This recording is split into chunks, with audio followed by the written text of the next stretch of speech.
So hi, I'm Michelle. I'm here today with Samantha Schwartz, our buyer's agent, talking about the Form 35P, which is the pre-inspection agreement.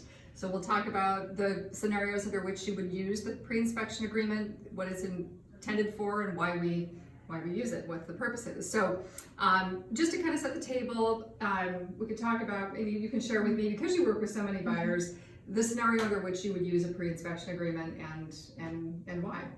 In today's market, with it being so competitive, we're having to waive a lot of contingencies.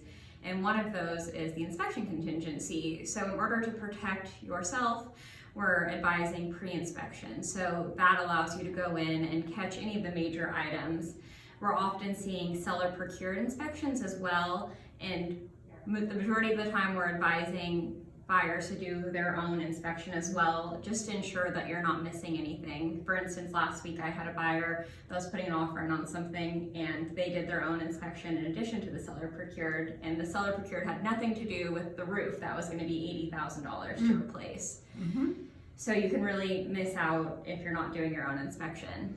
That's exactly right. So again, sometimes we don't have time, but our recommendation is always to do and perform your own inspection with an inspector that we would recommend and trust and have experience working with. The form itself is actually pretty simple. This is an agreement between the buyer and the seller that provides authorization for the seller to access the property for the purposes of doing an inspection. Generally, that's limited to a general building inspection, which would find, as Samantha said, major issues, roof, crawl space, attic, things that are going to be kind of those big money items that you want to be concerned about. This is all of the inspections are always done at your expense. We can't harm the property. We have to restore it to its original condition. And there's another provision in here that allows you or disallows you to do a sewer scope as well. So maybe you could talk a little bit about sewer scopes and why we would consider doing that. So sewer scopes can also additionally be a large cost.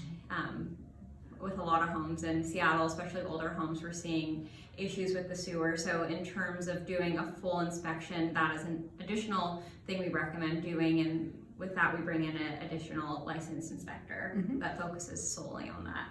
And that's just some of those things under the cover you can't realize. So again, sometimes the seller will provide an inspection report, but they haven't provided a sewer scope or vice versa. So this is the form we use to give us the ability to access the property for the purpose of doing an inspection.